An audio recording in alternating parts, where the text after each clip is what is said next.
Welcome to Sleepy Historian, where old tales whisper by candlelight and memories gently drift into dreams. Tonight, let us journey back to a time long asleep in history. Welcome, traveler, to Fireside Tales.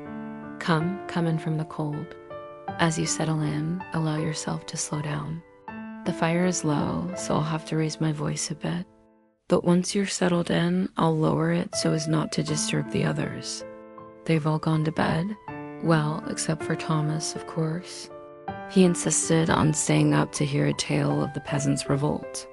We'll begin our story in winter, when the hardships of the peasant life pressed most heavily. Snow had fallen the previous evening, blanketing the rooftops and the fields in white. By the time the sun rose, it was already cold enough to freeze a man's lungs. In this world, there were no warm houses with central heating, no woolen underwear, not even sturdy overshoes to pull on over their leather shoes. The peasants had none of these comforts, and so they pulled on whatever they had, a thin linen shirt, a smock, and perhaps an old cloak that had been handed down from their father. Then, with empty stomachs and chattering teeth, they set out to work. Their days were spent in the fields, dragging heavy wooden plows through the mud, planting seeds, cutting weeds, gathering the harvest, and feeding whatever livestock they owned. They tilled the soil from which they drew their sustenance, but most of what they produced went to the lord of the manor. He took 1/10 of everything they grew in, what was known as a tithe. In return, he was supposed to protect them from bandits and, God forbid, foreign invaders. But really, his men lived in greater luxury than the peasants did. When not working the fields, they might hunt rabbits or fish in the nearby stream, though even these simple pleasures were becoming harder to afford as the seasons wore on. Winter was always a difficult time, but the recent cold snap had been particularly brutal. The supplies that had made it through the fall were dwindling, and food was becoming scarce. People began to go hungry. As the weeks passed, discontent grew among the villagers. The men spoke of rebellion, of a better world without lords and ladies, without taxes and tithes. Among them was a blacksmith named Wat Tyler. In his spare time, he made horseshoes and other tools for the lord of the manor. But now his thoughts were on other things that could get him put to death if anyone found out. In 1381, Wat Tyler led a band of men who murdered their lord and seized control of London. Soon, the king agreed to meet with him and his men, and Wat Tyler presented a list of demands, including the abolition of serfdom. Unfortunately for him, the king never intended to keep his word. While Wat Tyler was negotiating, soldiers were sent to arrest him. When they found him, he was unarmed and unprepared, and they took him to be executed. His head was cut off and hung from the Tower of London Bridge as a warning to other would-be rebels. After his death, the revolt ended, and the few protections that peasants had enjoyed under Wat Tyler's short-lived rule were taken away. Now, as I said before, life was hard for the serfs, but life wasn't necessarily worse in the manor. Inside the great hall, the lord and his wife feasted with their sons and daughters. Their halls were filled with tapestries, their tables with food. Sometimes the lord would even host tournaments. Knights from neighboring manors would arrive bearing their shields and helms. They would clatter about the courtyard, jousting and fighting in mock battles, trying to impress the lord and the lady. Sometimes they would win prizes for their efforts, a silver cup or a handsome horse. Sometimes they fought for sport.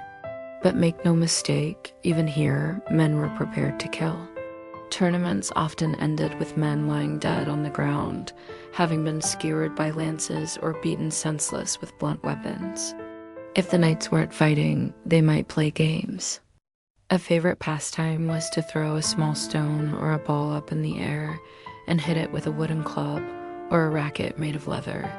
It sounds simple, but believe me, friends, these men were quite good at it.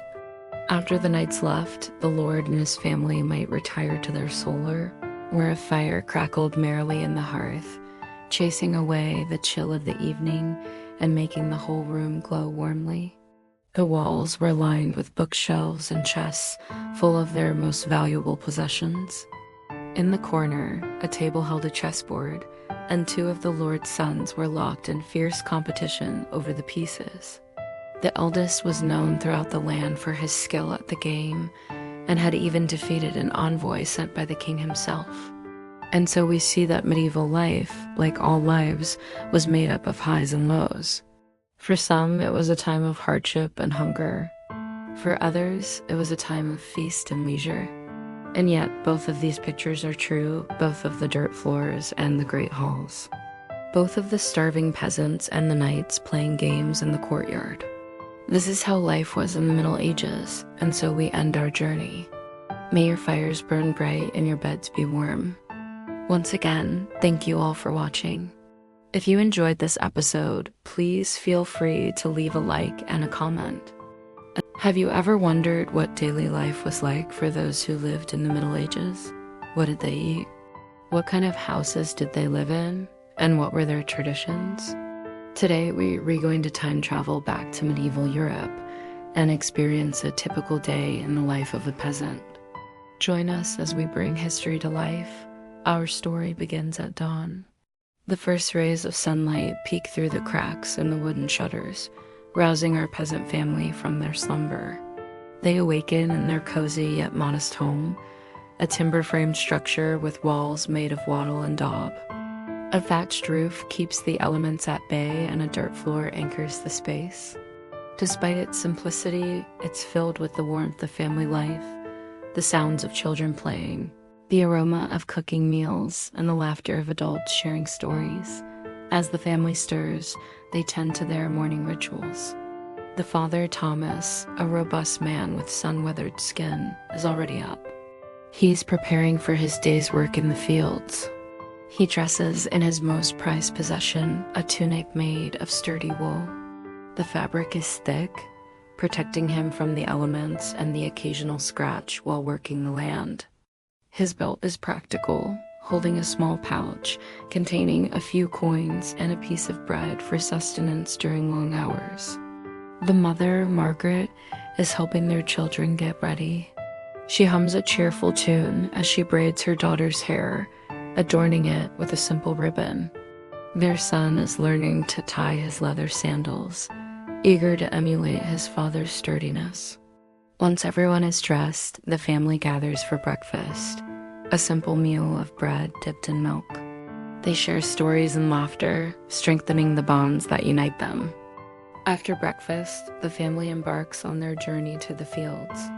Thomas carries a simple lunch of bread, cheese, and fruit, ensuring he has sustenance during his workday. As they walk, they chat about the upcoming planting season and the hopes for a bountiful harvest. Children skip ahead, their laughter echoing across the landscape, while Margaret walks beside her husband, offering support and companionship. Upon arriving at the field, the family joins their fellow villagers. They work together, their tools creating rhythmic sounds as they prepare the land for planting. Thomas guides his oxen, their strength making the heavy work seem effortless. Margaret and their children plant seeds, their hands working in unison to ensure the future harvest. They take breaks to rest and socialize, sharing stories and jokes while the work continues around them. As the sun climbs higher, the family feels the heat on their backs. The sky is cloudless, promising another scorching day. Margaret and her children seek shade under a large tree, taking a break from the intense labor. While the father and other men continue working, the women and children engage in a lively game of leapfrog. Laughter fills the air as young legs propel them into the sky, creating happy memories amidst the hard work. Later, they return to their tasks, rejuvenated by the brief respite. At midday, the family halts work to enjoy their simple lunch. They spread their blanket on the ground, creating a makeshift table.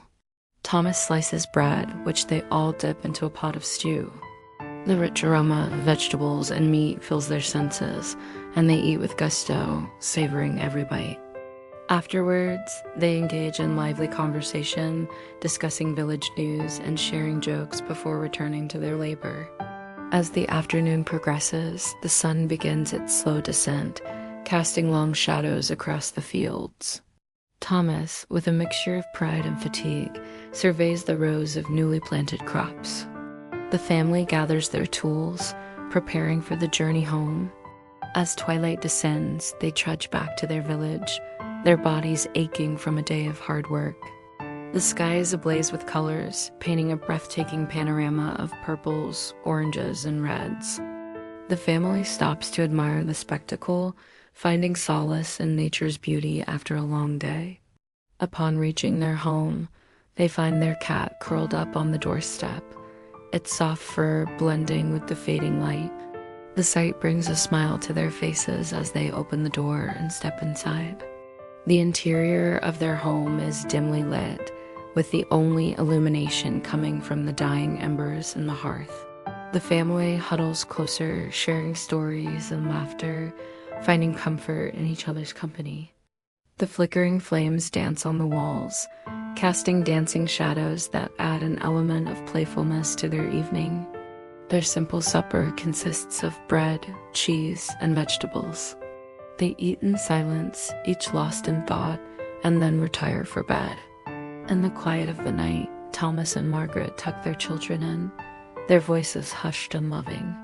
As the little ones drift off to sleep, the parents share a moment of quiet contemplation, their love for their children evident in their gentle touches.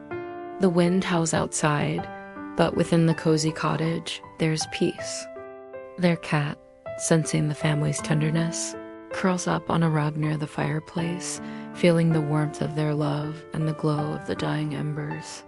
Exhausted from a day of labor and filled with gratitude for their simple blessings, the family falls asleep, embracing the tranquility of their humble abode. For the medieval serf, winter was not a season of quiet celebration, but of scarcity. While the summer had brought bounty and joy, the onset of winter transformed their lives into a struggle for survival. The rhythm of their days changed, becoming a monotonous cycle of scarcity and toil. Now let's explore what a typical winter day was like for one of these resilient individuals. Imagine yourself standing outside a timber-framed hut on a January morning. The air bites with cold, sharp against your skin. The fields around you lie barren, furrowed, and lifeless, locked beneath frost. There is no green growth to be found, only the skeletal remains of last year's harvest, brittle stalks poking from the frozen ground. If you were a serf living in medieval Europe, the scene would have been all too familiar. Winter had arrived, bringing with it not just cold weather, but a stark reminder of your place in the rigid hierarchy of the time. You step back from the biting wind and push open the door to the hut. Inside, the situation offers little reprieve. The fire is small, its wood rationed carefully. Smoke curls upward and lingers in the thatched roof before escaping through the holes. The smell of damp reeds and charred wood clings to everything. Your meager breakfast sits on the table, perhaps some salted pork, a few withered root vegetables, and coarse loaves baked from rye or barley. Every bite is precious, every morsel stretched to last as long as possible. Grain is too precious to waste. It must last until the spring planting, a bleak prospect when each day seems to stretch into an eternity of gnawing hunger. There's little joy in your world, but routine offers a sliver of familiarity. The Lord demands labor, whether it be hauling timber from the woods, repairing fences, or tending to the animals that cannot be left untended. You rise before dawn, trudging into the cold with stiff fingers and aching joints. Your clothing offers little comfort. Wool tunics are patched and thin from years of use, boots are worn, and your hands are raw from the chill. You've come to accept this discomfort as a constant companion, a reminder of winter's unforgiving grip. Throughout the long hours of labor, thoughts of home sustain you. You picture the meager warmth of the fire, the comforting presence of family, and the small comforts that make life bearable. Illness lingers in the cold air, seeping into your bones and chilling you to the core. The smoke-filled huts are close and crowded, shared with family members and sometimes even with livestock for warmth. Coughs echo through the darkness, and simple fevers can become dangerous when nourishment is scarce. Yet still you persevere, driven by the will to survive and the hope that spring will bring renewal.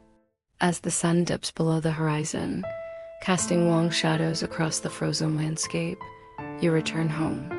The sight of the hut, with its promise of a meager warmth, welcomes you. You gather with your family, sharing stories and laughter to lift your spirits.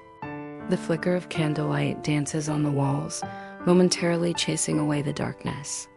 Simple pleasures become sources of joy. A warm drink of ale brewed from barley, the taste of fresh bread, or a moment of song in the evening, voices mingling as the night closes in. Even in the depths of winter, life goes on. You find strength in the rhythms of survival, the gathering in the fields to clear brush, or the mending of tools and baskets around the hearth. The church is a constant presence. Its bells mark the passing hours, its festivals punctuate the monotony, and its promises of salvation give meaning to struggle. In midwinter, the festival of Candlemas offers a brief flicker of light candles blessed and burned to drive away the darkness of the season. But beyond the small joys lies the weight of obligation. The Lord must be paid his dues. Even when your own stores are low, you owe him a portion of what remains. Grain, eggs, or labor all are demanded, and refusal is not an option. This unchanging cycle, the meager food, the biting cold, the endless labor was the fabric of a serf's winter existence. It was not a life of sudden events, but of repetition. Year after year, generation after generation, the rhythm continued. The same huts, the same fields, the same duties passed from father to son, mother to daughter. And so, as the frost lingered and the days remained short, medieval peasants endured. Each day survived was a step closer to spring, when the earth would awaken once more. But in the heart of winter, survival itself was an achievement. Before we begin, I'd like to ask you to consider subscribing if you haven't already. Your support helps keep these stories alive and brings history to more people. Now, let's get started.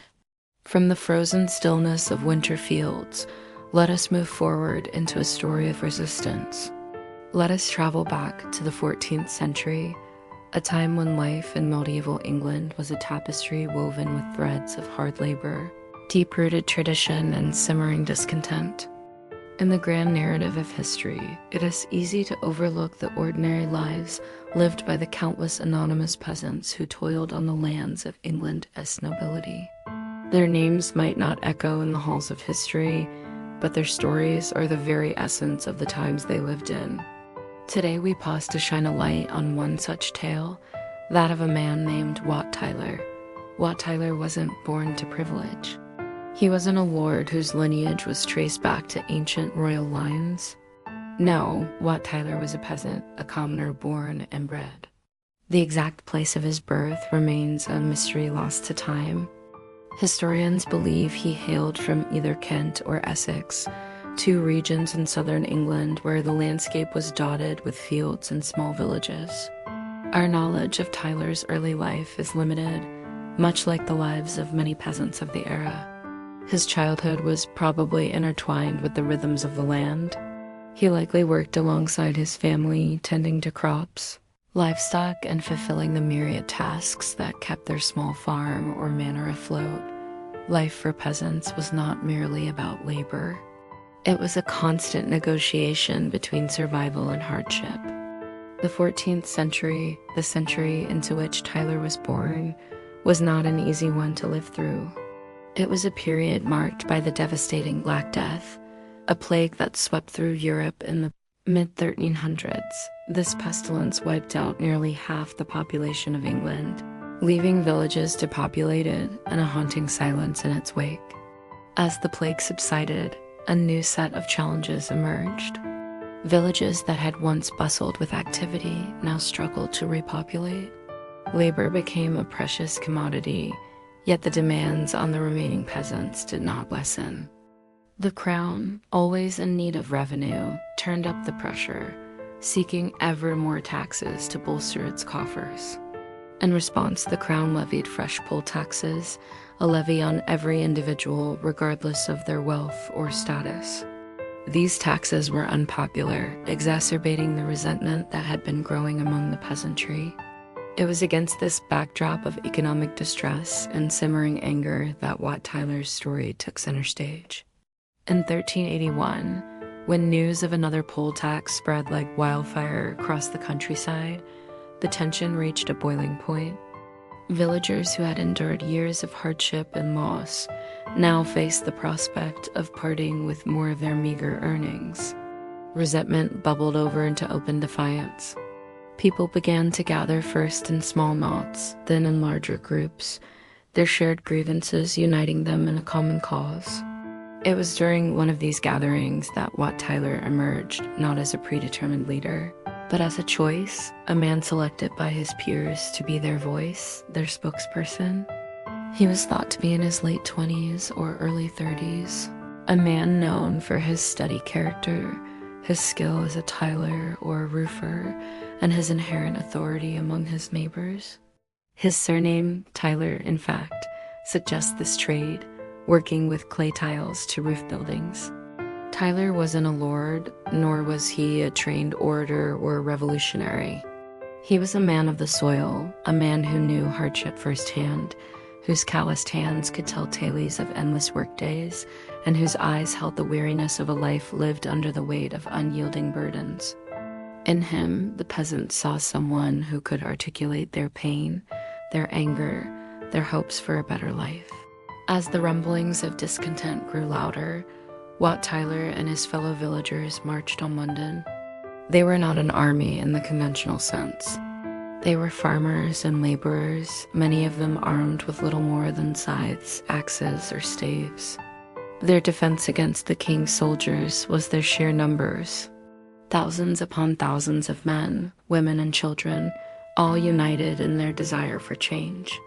Their march was a testament to their unity, their determination to be heard.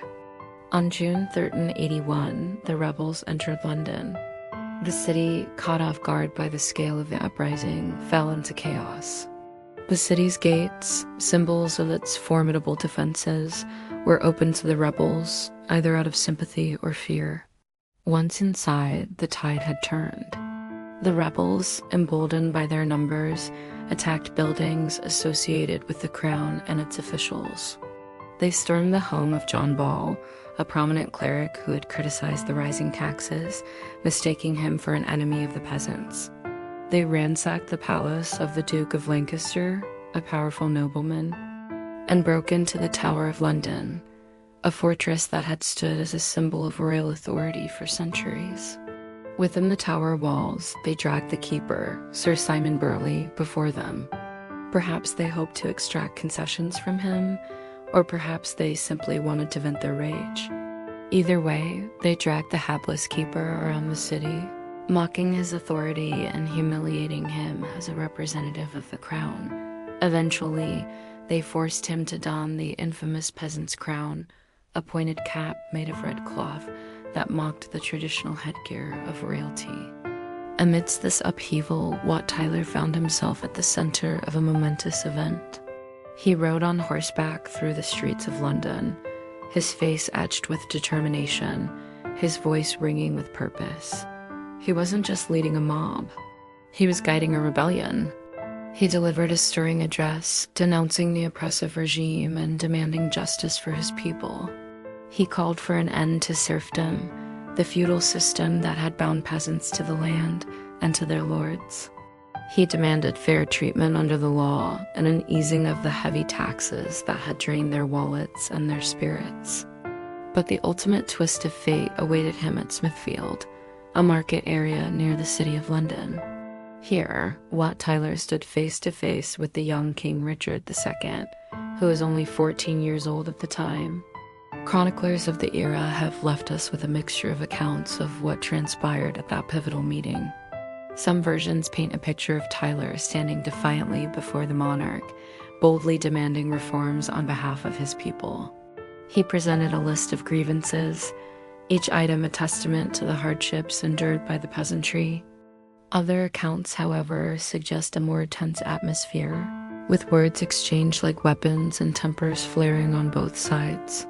The young king, perhaps feeling threatened by the audacity of a commoner challenging his authority, or perhaps genuinely sympathetic to the plight of his people, offered some concessions. He agreed to reduce some of the taxes and promised to address the concerns of the peasants. But Tyler, perhaps emboldened by the massive crowd at his back, pressed on, demanding complete tax abolition and the end of serfdom itself. As the conversation heated up, emotions escalated. The chronicler John of Fordun, writing in the 15th century, captured the essence of the growing tension.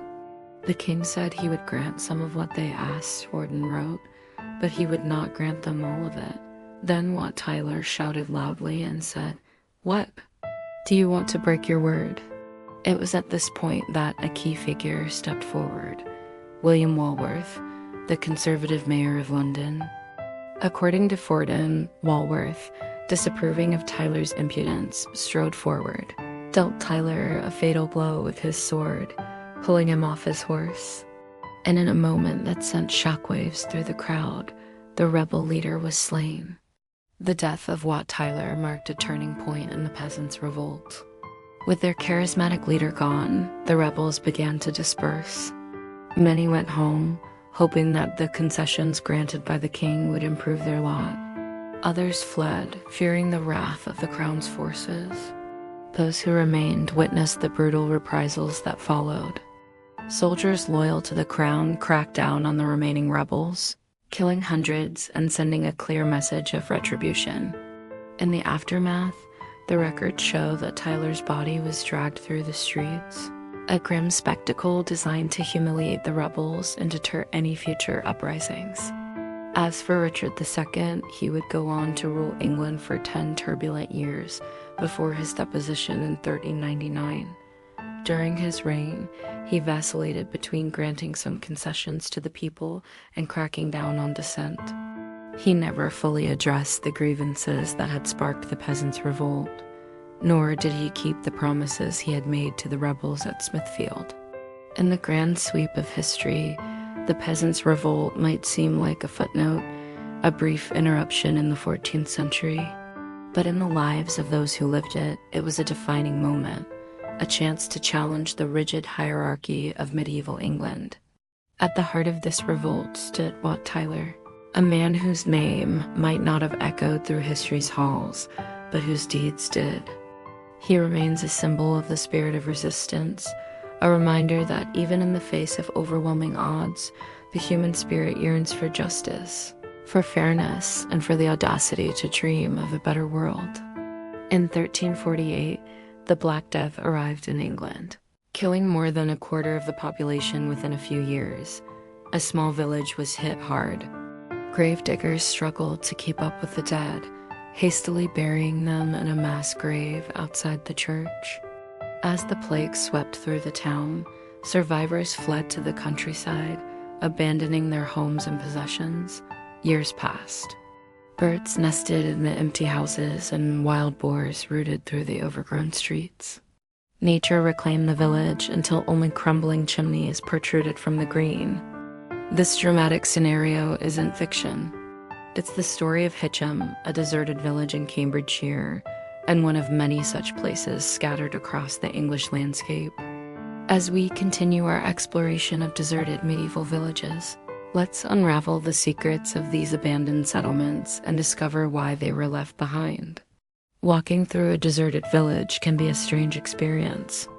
The silence is broken only by the rustle of leaves and the distant call of birds. Everywhere, nature has reclaimed what was once a bustling community, but look closer and there are signs of human habitation. A section of wall still standing, a hearth built into the ruins of a house, or perhaps a graveyard where headstones have tumbled into moss-covered heaps. These are clues left behind, telling stories of lives lived and lost. Arable farming was the backbone of medieval life. Fields were divided into strips, often shared by multiple farmers, and crops like wheat, barley, and oats were grown. But as sheep farming grew in popularity during the Middle Ages, the demand for wool drove a change in land use. Sheep were seen as a lucrative source of income, and many landowners began enclosing their fields, creating pastures for grazing. Peasants who relied on the communal fields for farming were displaced, and entire villages were sometimes cleared to make way for sheep. Warfare also had a devastating impact on villages. During times of conflict, soldiers would march through rural areas, requisitioning food and supplies, and often burning fields and homes. The constant threat of attack and the heavy taxes demanded by kings and lords led to the abandonment of vulnerable settlements. Some villages were completely destroyed, their ruins a testament to the violence of war. Others were gradually emptied as families fled to safer areas. Imagine a summer's day in the 14th century. Peasants are working their fields when the sound of distant drums reaches their ears.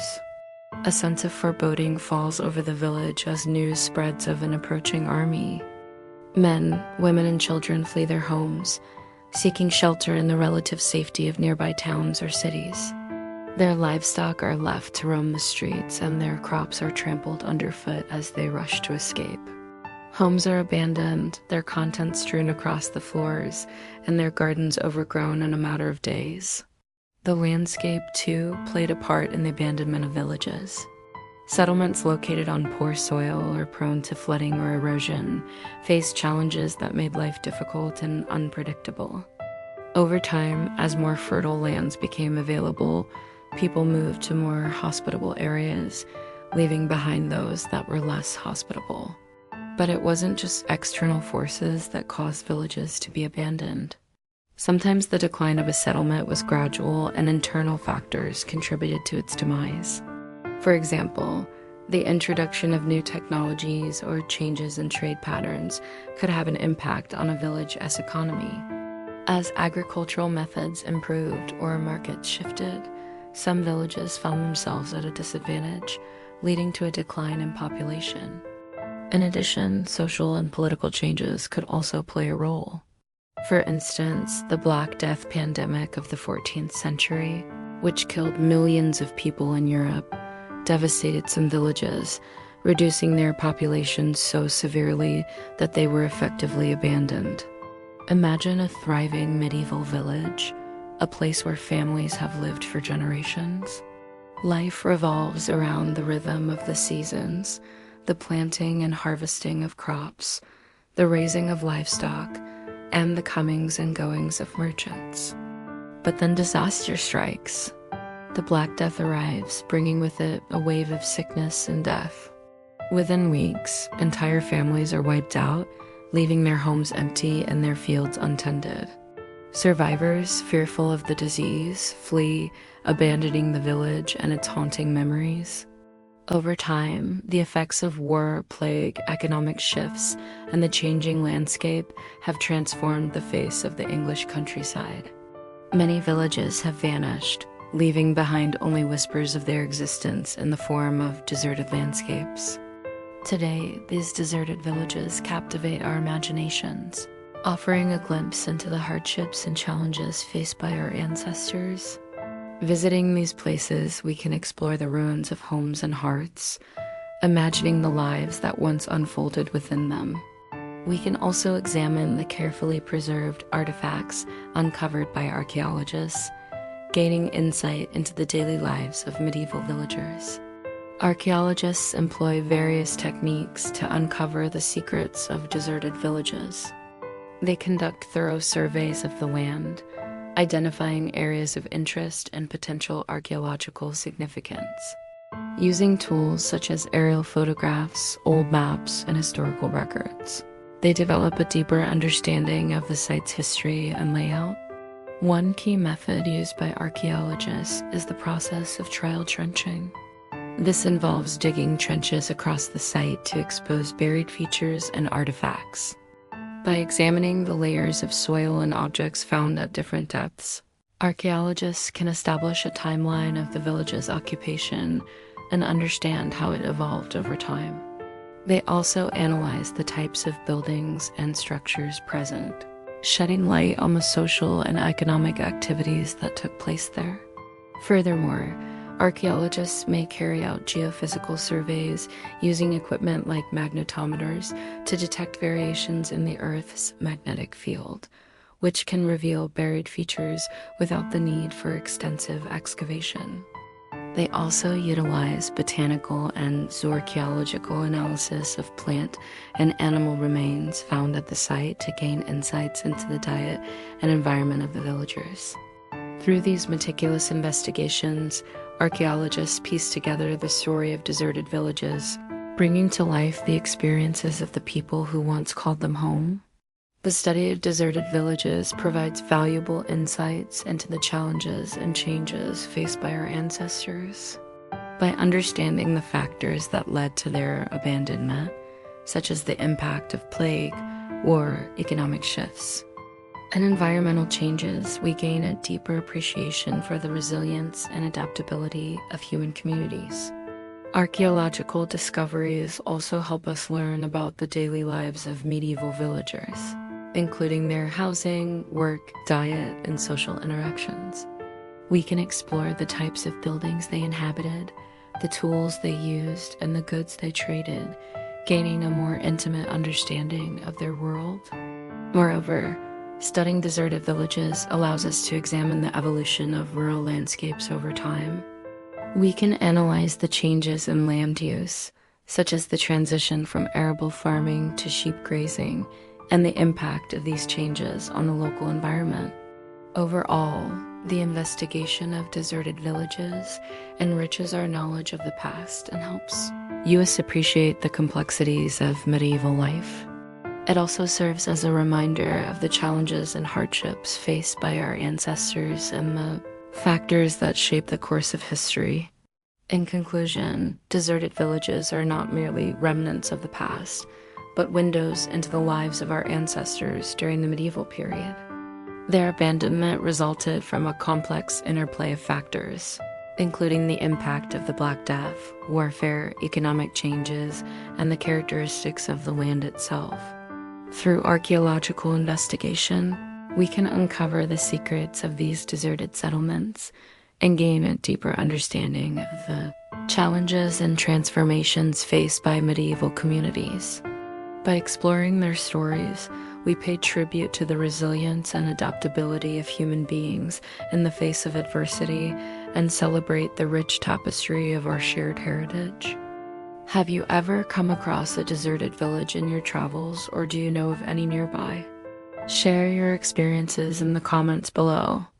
Additionally, if you'd like to support our channel and unlock exclusive content, please consider becoming a patron. Your support allows us to continue bringing history to life. Thank you for watching. While peasants endured the long winters in cold, smoky huts, life looked very different within the manor house of the local lord. Hello everyone, and welcome to Life Noggin. Today we're off exploring medieval manors, so let's get started. Imagine you are a time traveler who has just arrived in medieval Europe. You have left behind the bustling streets of your city, the hum of traffic, and the glow of neon lights. Now you find yourself in a small village huddled around a large manor house. The year is 1348, and you are about to witness how the other half lived. The lord of this manor owned the land for miles around. His word was law, and the prosperity of this community rested largely on his shoulders. Your first impression of the manor itself will be one of surprise. Where the peasant's home was small and cramped, the manor loomed larger, built of timber and stone, its great hall glowing with firelight. The smell of roasting meat drifted into the night air, mingling with the smoke that rose from its tall chimney. And though you're not hungry, you know that inside these four walls a feast is being prepared. Entering the manor would have been an experience in itself. For a peasant such as yourself, unfamiliar with the ways of the nobility, the transition from outside to inside would have been marked by a shift in atmosphere. Where the outside world was rustic and raw, the interior of the manor exuded warmth and comfort. This was a place designed to shelter its inhabitants from the harsh realities of the medieval world. At the heart of the manor was the Great Hall. This was not merely a room, but the center of life within the manor. The hall was a wide space dominated by a roaring hearth. On frigid winter nights, the fire cast long, flickering shadows upon the wooden beams overhead, chasing away darkness and creating an intimate, if somewhat smoky atmosphere. In the higher reaches of the wall, arrow slits allowed light to pierce the interior. But as night fell, heavy tapestries were drawn, transforming the room into a sanctuary of warmth and soft light.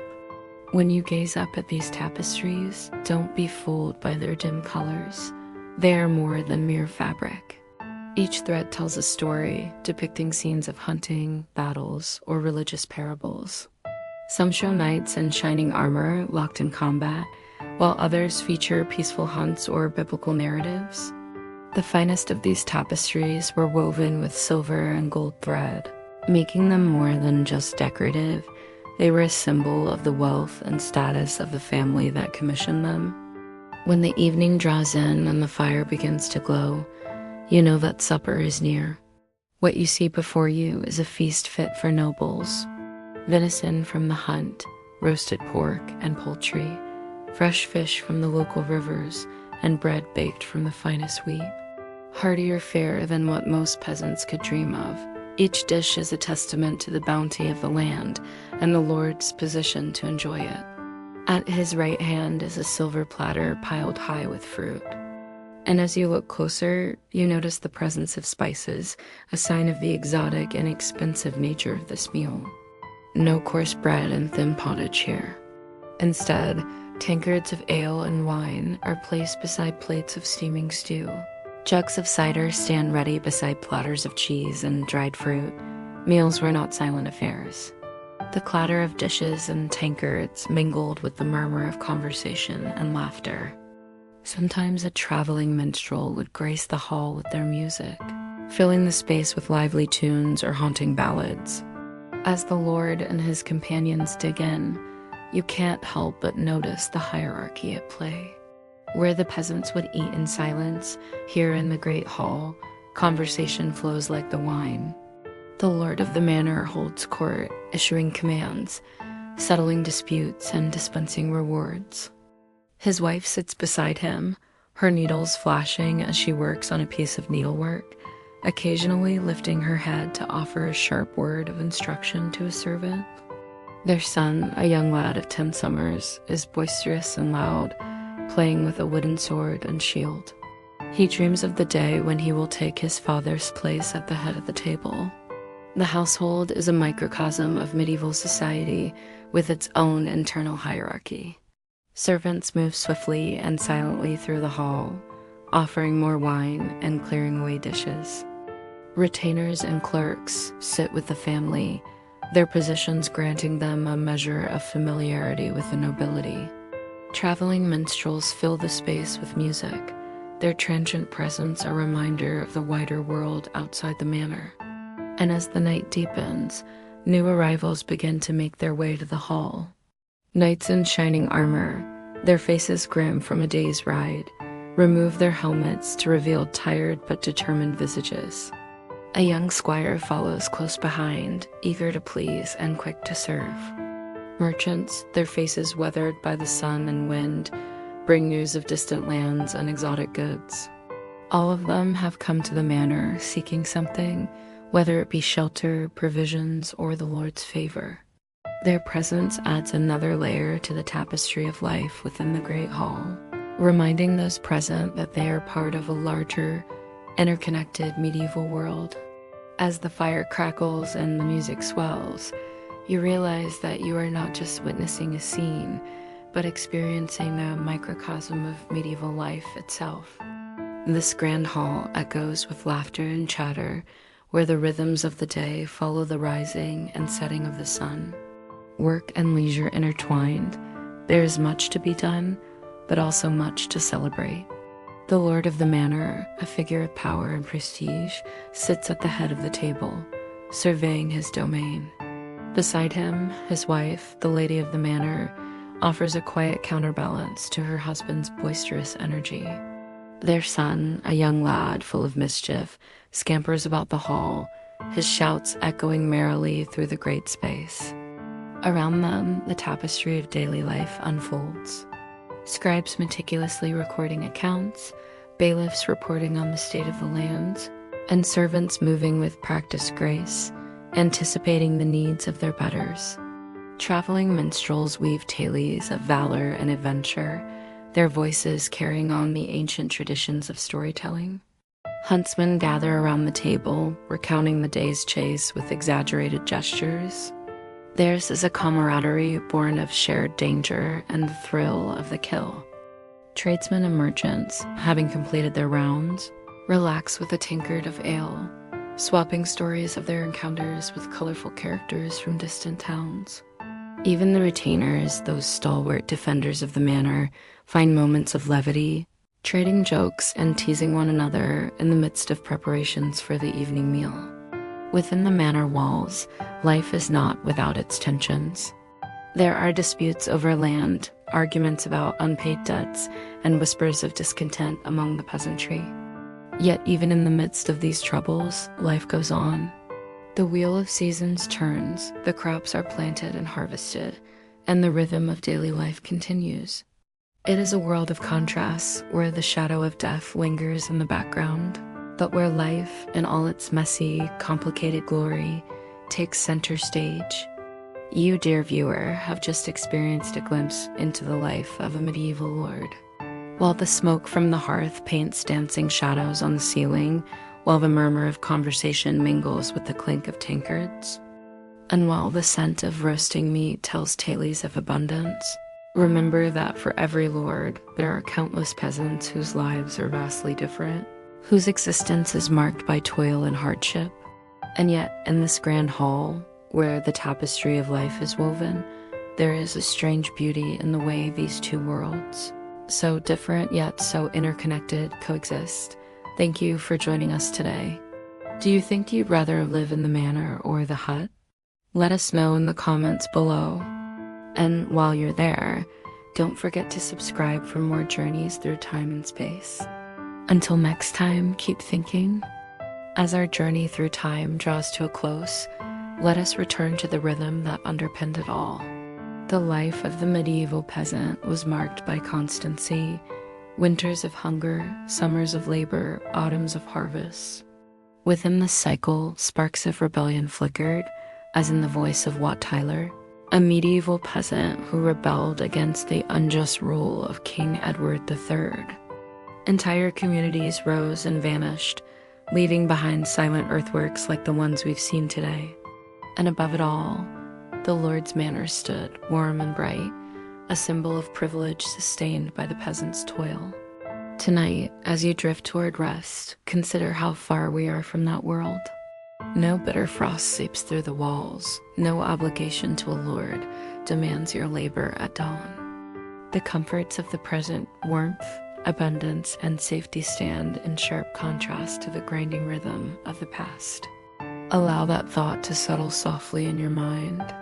The fields of the medieval village grow quiet once more, the hearths fade into embers, and the voices of history sink back into silence.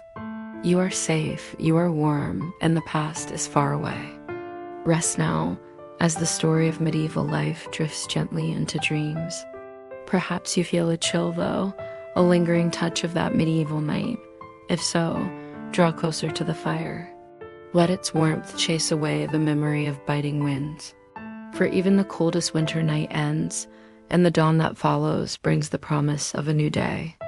In this timeless dance between night and dawn, between hardship and hope, the human spirit finds its strength.